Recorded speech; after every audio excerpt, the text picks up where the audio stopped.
Hello! In this video I will show you how to install Chat GPT Widget on OUKITEL G2. So you have to start by opening your Google Play Store, then click on search bar and type in Wally AI and click search, and now click install. Now you can click open,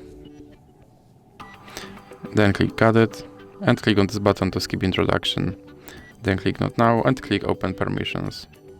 Now select AI assistant and click here to allow this app to display over other apps, and then you can go back. Now go back again and click start. And now, as you can see, here is my Chat GPT widget, and I can open him and I can tell him to do something.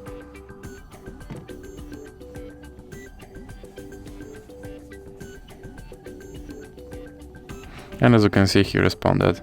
And if you want to remove him from your screen, simply drag him into the X icon in the middle. So that's it for this video. If you liked it, please remember to leave a like and subscribe.